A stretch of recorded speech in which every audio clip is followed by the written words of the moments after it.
Now may I request the next speaker, Dr. G.T. Narasimhachar, to give his paper. Dr. G.T. Narasimhachar is a triple MA, MA in Sanskrit, MA in Kannada and MA in Hindi. He has got 3 MAs and a PhD 1993, and his thesis is a literary study of Sanskrit inscriptions of Karnataka. He has got 30 years of teaching experience, and he has presented research papers in many conferences and seminars.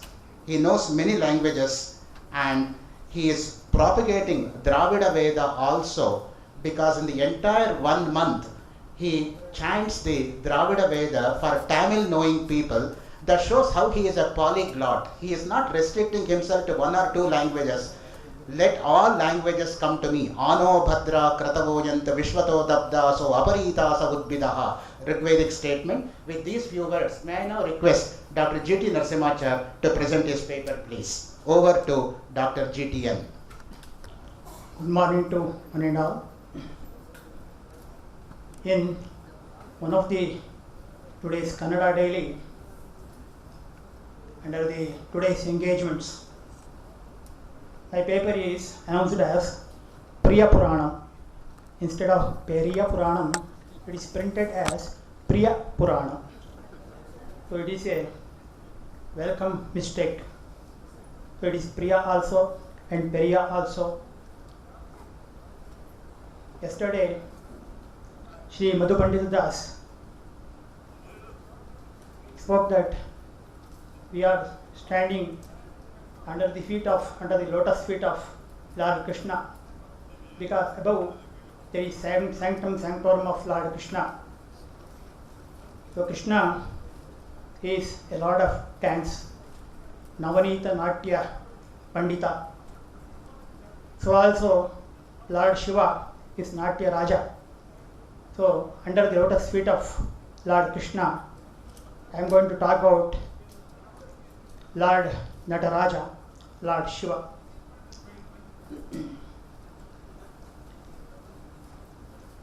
The Periya Puranam, sometimes called as Tirutondar Puranam, is a Tamil poetic account depicting the legendary lives, services and sayings of the 63 Nayanmars, the canonical poets of Tamil Shaivism. This paper is intended to present a few aspects of the book with a general perspective. The saints described here are historical personalities who lived between 5th and 10th centuries. There may be some controversy about this. Some scholars drag the lower limit even up to 1st century AD. They attained salvation by their staunch devotion to Shiva or to the servitors of Shiva. They belonged to different castes and occupations. There were kings, queens, merchants, potters, farmers, toddy tappers, and so on. Their common attribute was their unstinted devotion to Lord Shiva. The Periya Puranam was compiled in the 12th century by Shakyedar during the rule of Kulotunga Chola II, also called as Anapaya Chola. The date of the king is from 1133 to 1150, the period of his rule. The poet was born at Kunrattu in Tondai Mandalam. Actually, Shakyedar is the name of a family in Vellala community in which he was born. His first name was Arulmoli Devar. Due to his high learning and wisdom, he came to be called by his family name as Shakyedar. His extraordinary brilliance made him the chief minister of Anapaya Chola. A later saint, Umapati Shivacharya, has written a book reflecting the life of Shakyedar. Among all the hagiographic Puranas in Tamil, Shekidar's book stands first. About the title of the book. In the title Periya Purana, Periya means great. The book is great since it contains the stories of great saints. As the term Puranam is a part of the title of the book, it is appropriate to say something about this term. Puranas, along with Smritis and Itihasas, are generally considered as belonging to Mitra Samhita category of ancient literature, as against Vedas, which come under Prabhu Samhita. Samhita is equal to, so Mitra Samhita is equal to a friend, Prabhu Samhita equal to a lord, and Kavyas come under Kanta Samhita. The Vedic instruction is like a king's order or law, so they are called Prabhu Samhita. This strictness becomes less in Puranas, that is, historical narration and legends. Ancient Puranas are not like a scepter-wielding king, they are like familiar friends. They advise us by giving the instances of how people acted in the past and what were the results, whether good or bad. They present the topics logically and teach duties and prohibitions. This manner appeals to the minds of the people. Hence, people will take to the path of virtues because of reason, not because of fear. Hence, they are grouped under Mitra Samhita. Periya Puranam is a Mitra Samhita as it is a Purana, as well as a Kanta Samhita as it inherits the qualities of a classic poetry also. The term Purana generally means old legend. The Vayu Purana says, Yasmat Purahi Anati Idam Puranam Tena Tat Smritam Niruktasya Asya Yo Veda Niruktam Asya Yo Veda Sarva Papaihi Pramuchyate. Brahmanda Purana also observes, Yasmat Purahi Abhuta Chayetate Puranam Tena Tat Smritam. Both of these statements almost mean Puranas as old legends. This meaning appears to fit well with the word Purana in the title Periya Purana.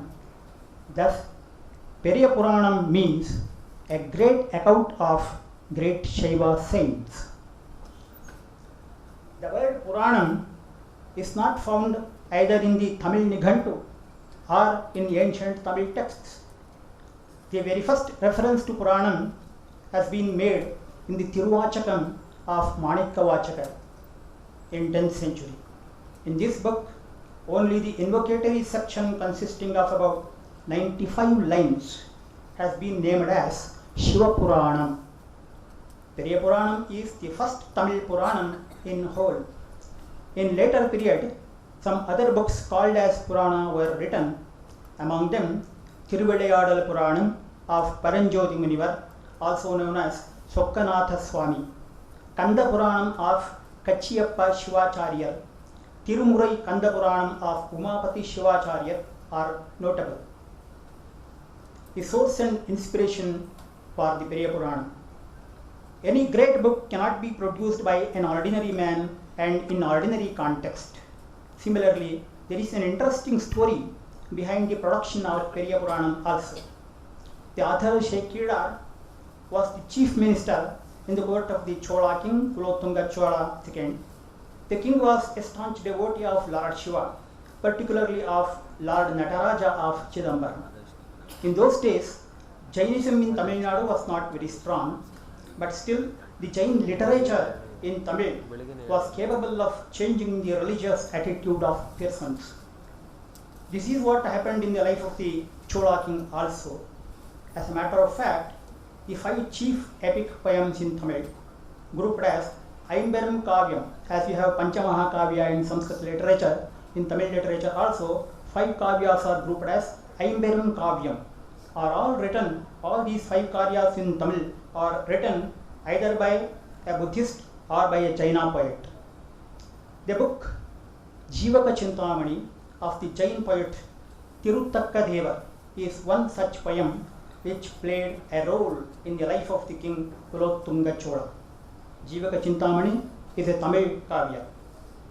The king was enchanted by the story of the hero Jivaka depicted in the poem.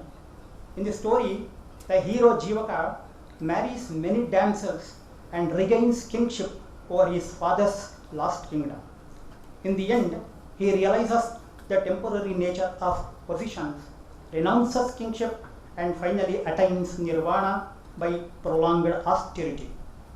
This story impressed the Chola king so much that he became inclined towards Jainism. The poet minister Shekira wanted to bring back the king on the path of Shaivism. He advised the king to abandon the pursuit of erotic literature and turn instead to the life of the Shaiva saints. This advice was taken positively by the king. He suggested Shekira to describe the lives of the Shaiva saints in an epic poem. The poet also thought that the mind changed by a literary mean can be reverted only by another better epic poem. This thought made the poet to write a book on Shaiva saints containing absolute devotion of Shiva on Shiva only and nothing else. In this context, we have to mention one more source of inspiration for the poet Shekira, that is the Jain book Mahapurana, written by Acharya Janasena in Sanskrit and completed by his pupil Gunabhadra. Shekira wanted to write a Puranam in Tamil on the lines of above mentioned poem Mahapurana. The Sanskrit book presents the stories of 63 great men in Jainism, called as Trishashti Shalaka Purusha. Incidentally, Shaivism also had in its treasure of heritage 63 great saints. Look at the similarity: 63 Shalaka Purushas in Jainism and 63 Nayanmars in Shaivism also. 63 great saints, their life story and songs for its support. This struck the mind of the poet. What more? He decided to write a book on the life of 63 Nayanmars. Not only that, Shekidar used this opportunity to establish superiority of Shaivism over Jainism at some places of his book. The literary material necessary to write such a book was already available to Shekidar in the form of Tirumurais. Tirumurai means holy divisions of canonical books. Such books are 12 in number, which include the Periya Puranam also. Sundaramurti Nayanar in the 9th century had initiated the valuable service of preserving the Shaiva songs of the great saints Appar and Sambandhar in Tamil. He had preserved those songs in his book called Tiruttondar Tohai and included his own songs also in the said book. But the book was in oblivion until the Raja Chola discovered the collection in the temple of Chidambara.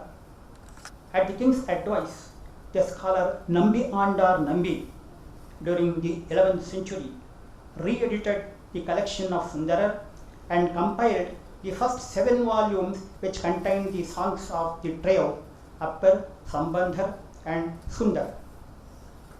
8th one is the composition of Manikya Vachakar. 9th one is a collection of songs of about 8 saints. The Tirumandiram of the famous Siddhar Tirumular forms the 10th book. 11th book contains the songs and life of the rest of the saints. Then the Periya Puranam also became a part of the sacred canon as the 12th Tirumurai. These 12 Tirumurais, along with Vedas and Shaiva Agamas, form the basis of Shaiva Siddhanta in Tamil Nadu. The poet has taken into consideration even the inscriptions of his time and also Sthala Puranas that were in vogue.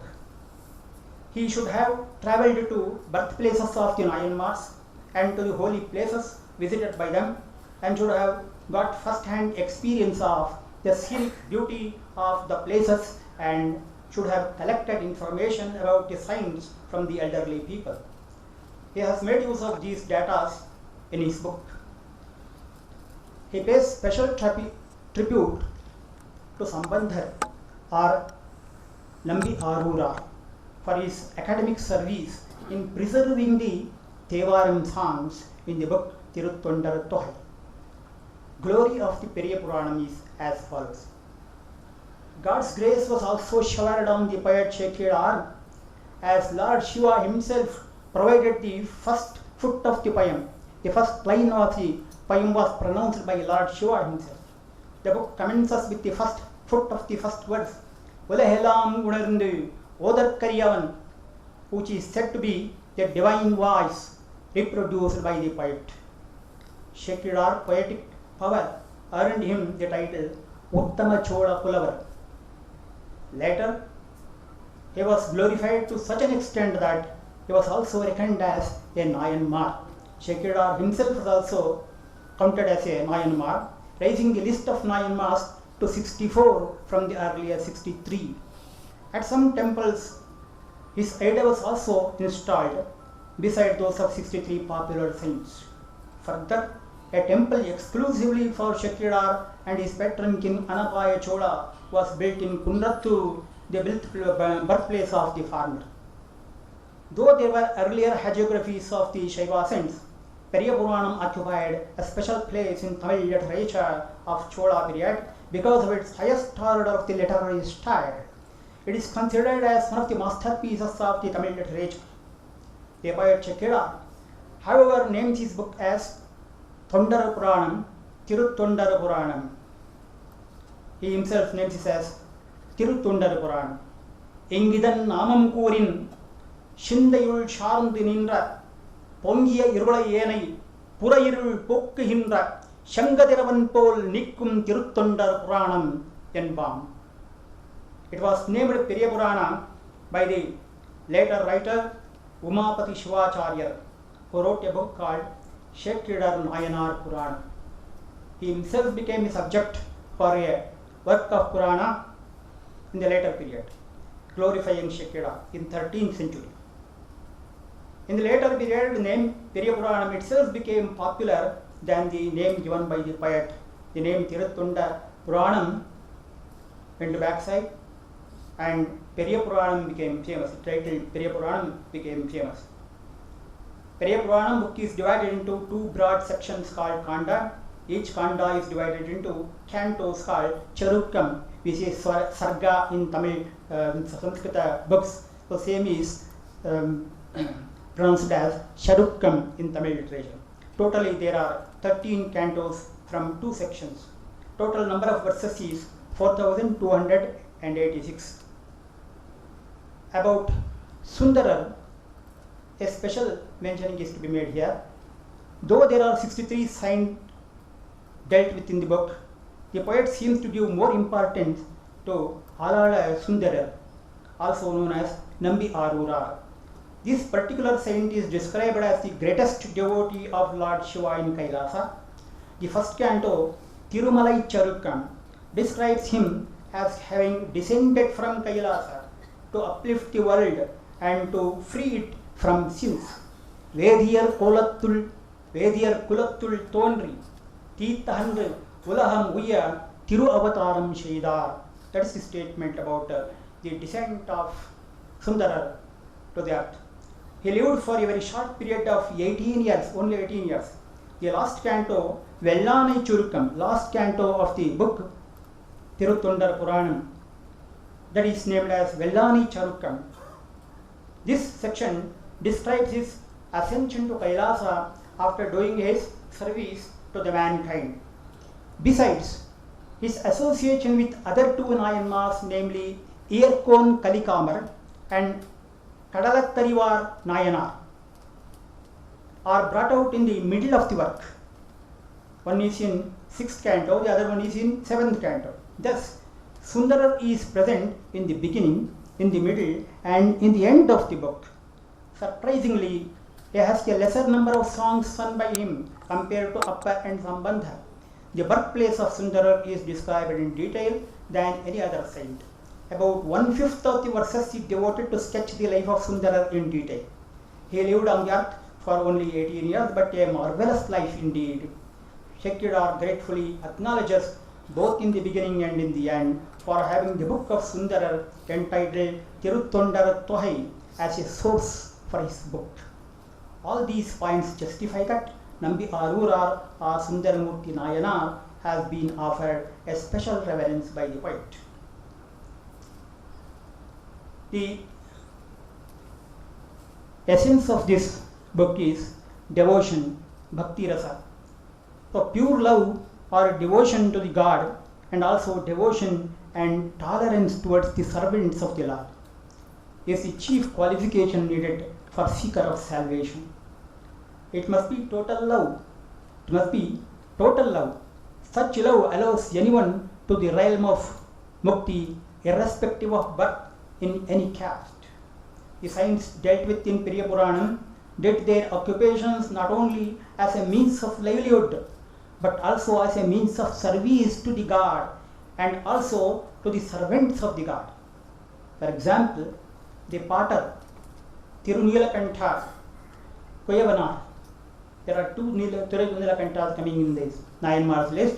One is a potter Tirunilakantha, another one is Tirunilakantha Yalpandar, who is a singer, a musician.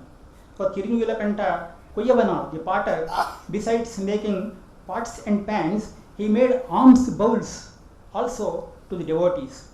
Some saints visualized Shiva by rendering services in the temple premises other than worship of the lingam in the temple. Vedic culture is upheld throughout the book. The poet Shekkidar upholds the importance of Vedas and Vedic culture through the life sketch of the saints.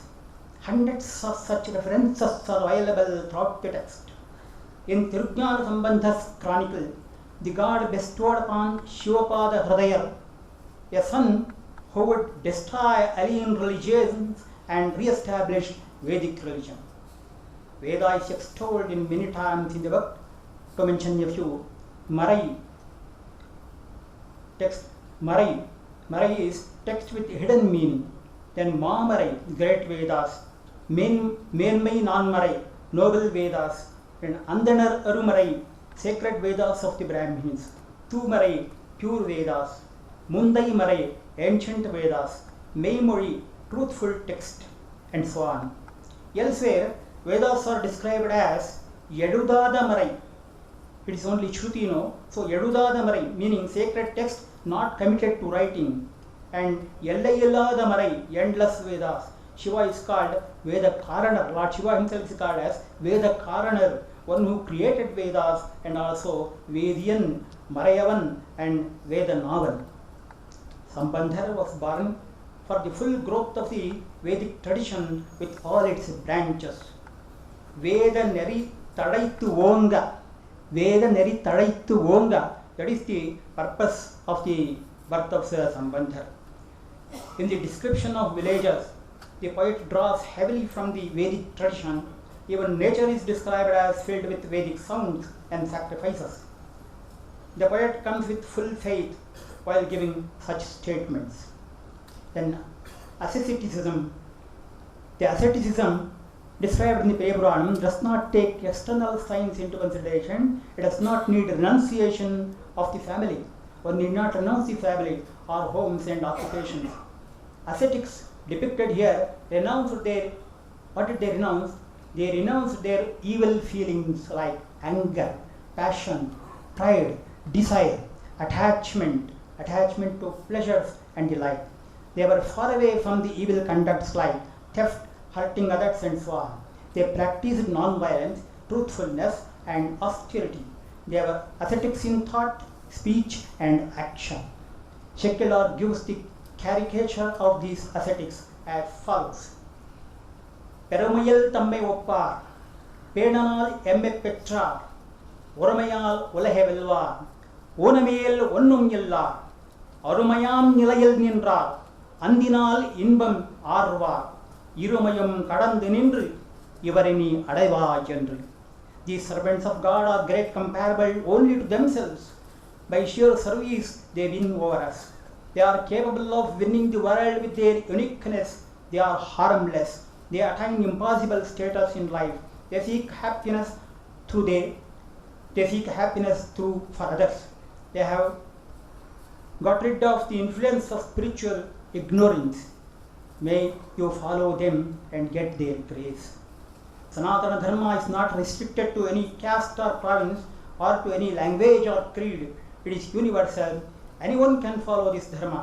Shakira gives an open invitation in the end to all the people of the world to join the association of devotees.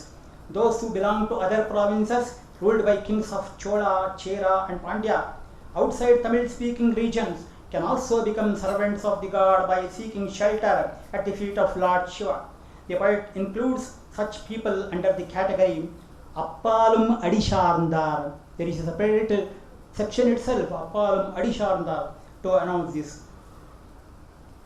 Poetic appreciation of the book. The poet has proved his poetic ability by showing excellence by descriptions and delineation of rasas. He has made best of opportunities he got to show his poetic talent also. May it be description of a place or mountain or green field or river, the poet presents new idea. River Kaveri is described at several places with great native spirit and love. For example, the subsection Tirunattu Chirappu of the first canto, Thirumalai Churukkum, describes the river as follows. The river Kaveri is described in these lines. At many places it is available. For example, reproducing a verse. மாலின் உந்திச்சுழி மலரதன் மேல் வரும் ஷால்பினால் பல்லுயிர் தரும் தன் மாண்பினால் கோலனர் குண்டிகை தான்கு கொள்கையால் போலும் நான்முகனையும் பொன்னிமானதி. Here the Kaveri is described as equal to Brahma himself. The river emerges from the flowery origin as even Brahma originates from the flower emerging from the navel of Lord Vishnu. Both the river and Brahma create and sustain many living beings. Thus the river Kaveri also does the same thing. Thus Kaveri and Brahma both create and sustain many living beings. In the same subsection, the river is equated with the river Ganga. The description goes thus: Kaveri originates from the mountain in Talakaveri. The moon shines beautifully on the top of the mountain. So the top of the mountain appears like the head of Shiva himself, adorned with the digit of the moon. How can the moon be without Ganga? So river Kaveri is like the river Ganga on the lofty head of Lord Shiva. The verse goes like this: Tingal Shudia Mudi Chigarattu Uchiyal Pongu Ventalai Nurai Poruda Podalal Yangal Nayagan Mudimicha Nindre Iri Gangayam Punniyam Kannini Tami. Look at the fertility of the Kaveri basin. The crop grown here are extraordinary. On seeing a tall grown crop, you may take it to be sugarcane. It is not sugarcane, but it is paddy crop. At some other place, you may mistake sugarcane to be arecanut tree. Karumballa Nellenna, Kamukalla Karumbenna. This is the magic played by the river Kaveri and its soil. The hard work of the farmers with their family, their simple life, their joy at the time of harvest are all described graphically by the poet. Lastly, I would like to mention a few things about influence of the Periya Puranam on the Kannada poet Harihara. Periya Puranam in Kannada literature. A literary work of a genius generally casts influence on the later literature. In this process, the contents of the original book transgresses all barriers of languages, castes and provinces. The literary merit of the book becomes more important. The glory of the Periya Puranam is such that it has also influenced poets of other languages. Particularly the poet Kannada poet, the popular Kannada poet Harihara is inspired very much by Periya Puranam. The Kannada scholars D.L. Narasimhachar and Mr. Srinivasamurthy, M.R. Srinivasamurthy, are of the opinion that Harihara had a good knowledge of the Periya Puranam of Shikira. Harihara has written poems on almost all the 9 marks described by Shekhira. A comparison of the two texts show striking similarity of thoughts and expressions at many places. I would like to show only a couple of instances here. In the narration of the story of Tirunilakantha, the Periyapuranam presents a situation as follows. இளமையின் மிக்குளார்கள் இருவரும் அறிய நின்றார் அளவில் ஷீர் ஆணை போற்றி ஆண்டுகள் பலவும் செல்ல வழமறி இளமை நீங்கி வடிவொரு மூப்பு வந்து தளர்வொடு சாய்ந்து அன்பு தம்பிரான் கிரத்து சாயாழான். Tirunilakantha and his chaste wife both had sworn on some occasion that they would not touch each other. As years rolled, their youth faded, they became old, their bodies became weak, but their love for Shiva was not weak. The same situation is described by Harihara in the following words. Nambi palakelavu vatsara varjisuttamire ಆಣೆ ಪಕ್ವಕ್ಕೆ ಬಂದಂತೆ ಬಂದುದು ಮುಪ್ಪು ಶಿವಭಕ್ತಿ ಸೋಪಾನದಂತೆ ತೆರೆಗಳು ಮಸಕೆ ಶಿವನಲ್ಲದಾರು ಇಲ್ಲೆಂಬಂತೆ ತಲೆ ನಡುಗೆ. ಆಂಡುಗಳು ಪಲವು ಶೆಲ್ಲ in Periyapuranam is expressed in Kannada as palakelavu vatsara varjisuttamire. Alavil Aane Potri in Tamil has become Aane Pakwakke Bandante in Kannada. Muppu Bandi is reflected by Bandudu Muppu. I think this single example is sufficient to show how Harihara has borrowed his ideas. So in my conclusion, we can say the Periyapuranam, being a canonical literature, inherits elements of a beautiful poetry also. So readers of different tastes are sure to enjoy the charm of the poetry and get benefited spiritually also by cherishing the sentiment of devotion, knowingly or unknowingly. The important messages given by Periyapuranam are: the religion established in Vedas is universal in nature. The God is not partial to any caste or creed or any social grade. In the world of devotion, all are equal. Mukti is open to all. Only the things required to obtain mukti are study bhakti in the Supreme Almighty and love for the creatures. Of course, pure mind, good character and conduct are means to develop such love. Thanks for the patient hearing. Thank you.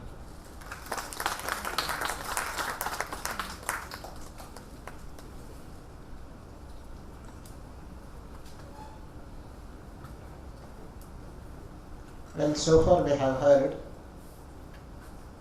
a very nice narration of Periyapuranam, wherein Dr. G.T. Narasimhachar with his triple MA concentrated on triple topics. Jaina Purana in Tamil literature along with Shalaka Purushas, that is one point. Periyapurana and Shalaka Purusha's comparison between Jaina Purana and Tamil Purana. Second point is he concentrated on influence of Periyapuranam on Kannada literature with special reference to Harihara, and he talked about the concepts of Bhakti and Veda, how exactly they are interconnected with one another. Bhakti hi kinna karotyaho bhagavato bhaktavatamsayate. What not Bhakti can culminate for a devotee from the point of view of Shankara's Shivananda Lahari. How exactly Vedic culture is to be upholded and propounded, he nicely delivered with the example of giving various shades of meaning which Periyapuranam extends for Vedas, like hidden meaning, noble meaning, sweet text, pure text, truthful text, endless text, and so on and so forth. And lecture on Periyapuranam is also endless. And unfortunately, it had to be ended. Kalaya Tasmai Namaha. With these few words, may I now request Shri C.N. Ashok Kumar, Deputy Director, Bharatiya Vidya Bhavan, Bengaluru, to kindly honor Dr. G.T. Narasimhachar for his excellent presentation on Periyapuranam.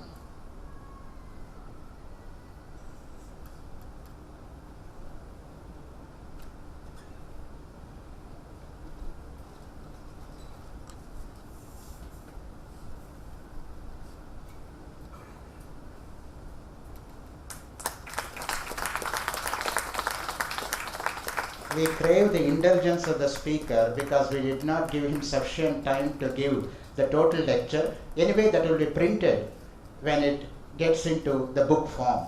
We will assure you that all these articles will be printed in the form of a book wherein you will have the feast of knowledge when it comes out.